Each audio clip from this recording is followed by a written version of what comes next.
हम भी जी सकते थे चुप रहकर, हमें भी पाला था माँ बाप ने दुख सहकर। तो ये गाइस मेरे मेरे पास व्हाट्सएप पे आया था जब शहीद भगत सिंह जी का शहीदी दिवस सीगा। तो ये शेर मैंने व्हाट्सएप में देखा था, तो मेरे दिल को ये बात छू गई। तो गाइस मैं थोड़ा सा मतलब मेरे दिमाग में और मेरे दिल में ये चल रहा था, तो मैं आप लोगों के साथ थोड़ा साझा करना चाह रही थी कि हमारे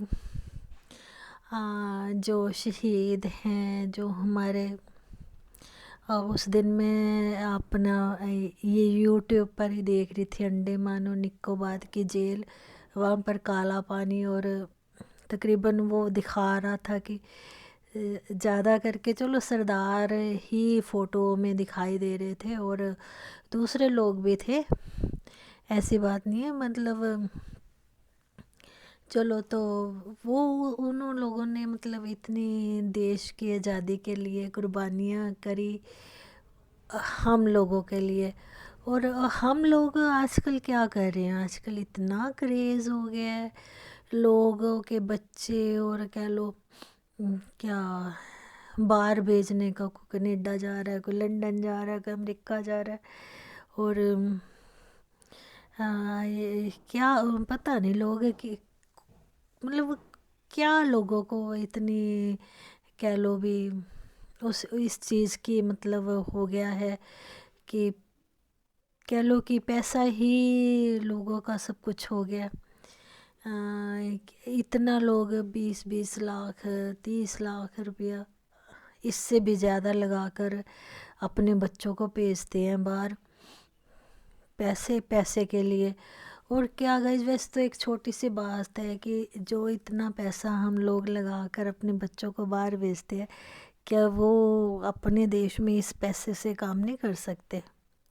और क्या होता है, और एक बार जो चला जाता है, हम मानते हैं कि वहाँ पर चलो फैसिलिटीज़ हैं, काफ़ी फैसिलिटीज़ हैं, सब कुछ है, मगर वहाँ पर अपने लोग तो नहीं होते ना। हमारे हमारे दूर के हमारे मोहल्ले में ही लगा लो कि जब फादर की डेथ हुई तो बेटी नहीं आई, और वो बाय कुदरती बाय कह लो कि माड़ी किस्मत बेटी की भी डेथ हो गई, वो भी बाहर ही थी, तो उसकी माँ ने भी उसको नहीं देखा। तो ये गाइस सब कुछ मतलब चल रहा है, काफ़ी टाइम से चल रहा है ये सब कुछ।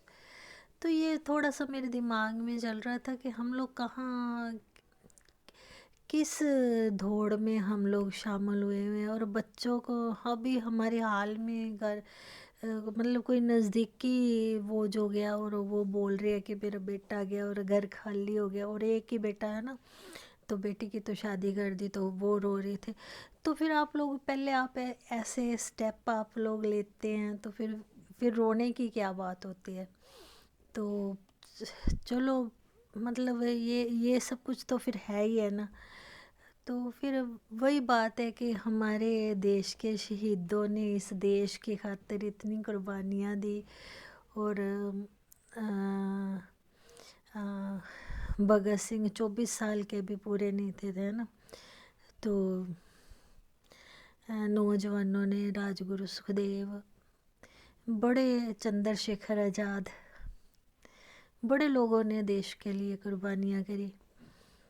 तो फिर वही लोग भाग रहे हैं, वही पहले वो हमारे देश को लूटते थे डंडे के जोर पर, और अब वो अच्छी ज़िंदगी की मतलब दिखाकर लूट तो वही चल रही है। तो मेरे को कुछ अभी मतलब ये कह लो कि प्रॉपर मेरे को ये सब वो चल नहीं रहा। राजीव दीक्षित जी कहते हैं कि बातें दिमाग में आती है कि कहते हैं कि वो पहले ज़बरदस्ती था है ना, गुलामी के उसमें हमको लूटा, और उसके बाद फिर हम लोग खुद अपने देश की जो चीज़ें होती हैं उनको छोड़कर कहते हैं कि इम्पोर्टेड चीज़ें लेनी है, हमने ये लेने हैं, ब्रांड लेना है। तो जैसे है, चलो हमारे ये पतंजलि की जो चीज़ें हैं, बाबा रामदेव है, चलो हमारे देश की कंपनी है, हमारे देश के लोग कमा रहे हैं और हमारे देश के लोग खा रहे हैं, तो देश का पैसा देश में रह रहा है। तो ये एक बाबा रामदेव का भी बहुत योगदान है देश को थोड़ा समृद्ध करने के लिए। नहीं, मगर हम लोग किस तरफ भाग रहे हैं, अपने बच्चों को अपने से दूर कर देते हैं। और पहले गाइस क्या होता था कि हम जब छोटे थे, है ना, लड़कियां कह लो जैसे 15-16 साल, उससे भी शायद पहले, पेरेंट्स का ये होता था क्या, लड़की है तो भाई टाइम से, लड़कों के साथ भी ऐसा है, मतलब टाइम से बच्चे घर आए। जैसे कि हमारे टाइम में तो ये था कि चलो भी स्कूल गए, ट्यूशन गए, और अगर कहीं सहेली के घर जाना है तो भाई पहले तो बता के जाना है, अगर चले भी गए तो सूरज छुपने के पहले अपने घर आना है। तो आजकल लोग लड़कियों को भी बाहर भेज रहे हैं गाइस, चलो पढ़ने के लिए भेज रहे हैं। जब मैं वो बात नहीं कर रही कि आप लड़कियों को नहीं जाना चाहिए, मैं तो ये बात कर रही हूँ कि ज़माना जा किधर रहा है, कि एक पैसा ही सब कुछ हो गया, हम अपने बच्चों को दूर कर देते हैं अपने से, है ना। तो फिर बस गाइस, बस ये थोड़ा सा मेरे दिमाग में, मैंने उस दिन ये व्हाट्सएप पढ़ा, ये शेर पढ़ा था, शहीद भगत सिंह की शहीदी दिवस था उस दिन, कि हम भी जी सकते थे चुप रहकर, हमें भी पाला था माँ बाप ने दुख सहकर। तो okay guys, thank you guys.